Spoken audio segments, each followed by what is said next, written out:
the News Channel 5 network, this is MorningLine with Nick Barris.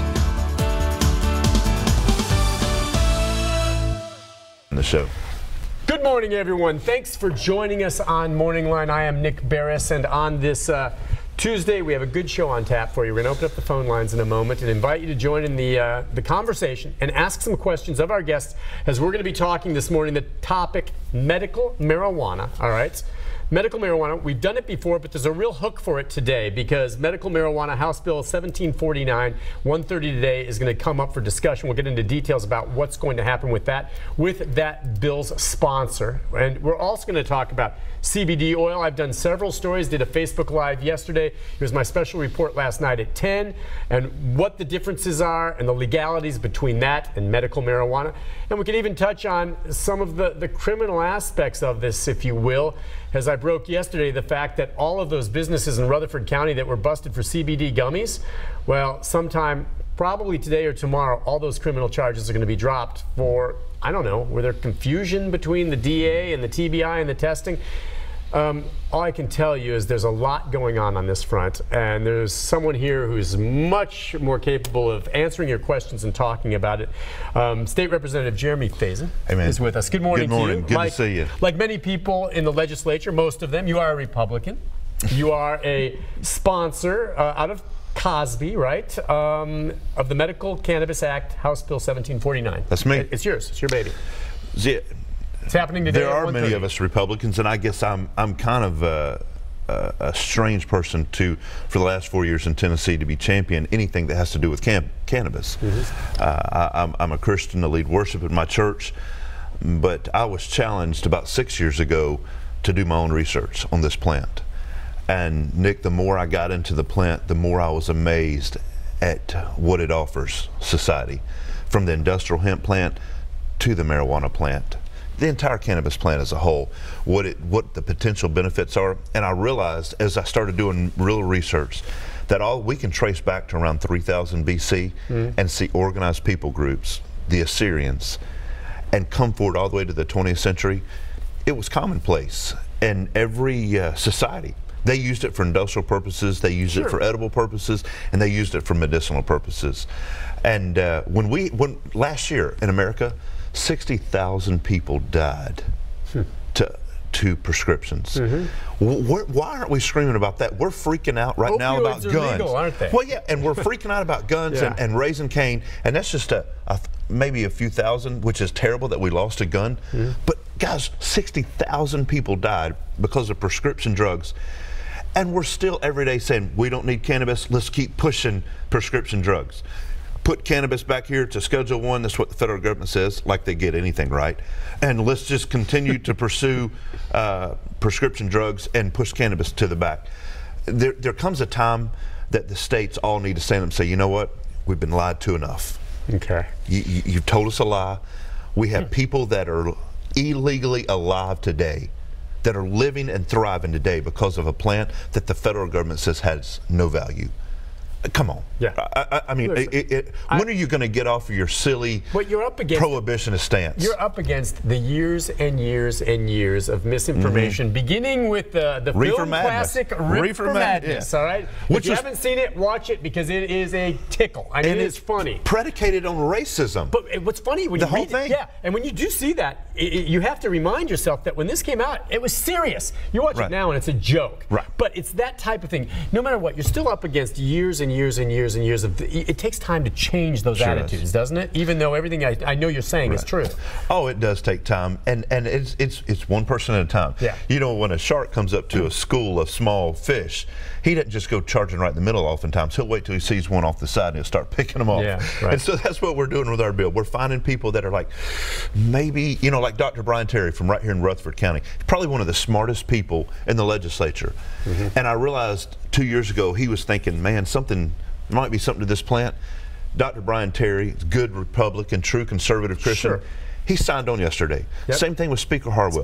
We were able to peek her off, and she's running for governor, and she is willing in a field of conservatives to step up and say, you know what, I'll put my name on that. They believe that inaction is harming patients. There you have it. So, and let's be clear here too, folks, and we can take your phone calls and questions for him about this. We're not talking about recreational marijuana. Oh, absolutely not. That's not what this is about. And check me if I'm incorrect on this, but basically your bill would allow chemical extracts from cannabis in an oil-based form to be used for strictly defined medical purposes. Right. Smoking raw marijuana, as you see people in a joint or something, would not be something that would be legal. Correct. Under this plan. Correct. Okay, so it'd be, if you can, right now, we've talked about CBD oil from hemp is legal in Tennessee, even though I think some in law enforcement are a little confused about that. But it is legal, all right? Yeah. Why, if that has some medicinal effects, why do we need medical marijuana, which is something that oil would have a higher level of THC? Can you explain to me how you need more than just CBD from hemp? That's a great question. So what you understand, when you look at the cannabis plant as a whole, the cannabis plant as a whole has a male side to it and a female side. Right. The female side is the marijuana, is what we would consider. The male side is the industrial hemp. Inside that entire plant, there are hundreds of compounds. Okay.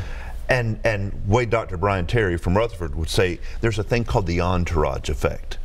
When you take it as a whole plant and not just isolate one or the other, but use it as a whole plant, the benefits of that botanical working together are huge. And you're able to take, so the three main things are CBN, CBD, and THC that you get from the cannabis plant as a whole. You use those, there's kind of a sliding scale to find out the right formulation, but people with neurological disorders or disorders that are predicated on inflammation, when you work through that and you find how much THC, how much CBD, how much CBN, oh my goodness, it can do amazing things. So what you're saying then is, yeah, so a CBD oil from hemp, while it may be effective in some, there may be some of these children that have these horrible seizures that need a CBD oil that has perhaps a little higher level of THC. Correct. Okay, which again, THC is the element that does get you stoned, all right?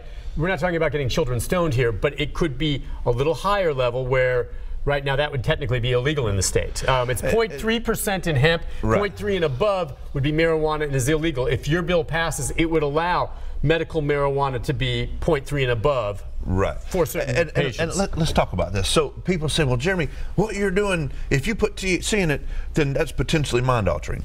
First of all, when you mix CBD and THC 50-50, there's no psychoactive effect. People need to understand that. Secondly, let's just go and take a trip into your local pharmacy and let's talk about what's mind altering. If people have a frustration or opposition to me because I'm bringing something that's potentially mind altering, I want you to just stop for a minute and think of people who are struggling with mental illness. We give them pills that are called Abilify, Prozac, Zoloft, Seroquel. Those are mind-altering drugs.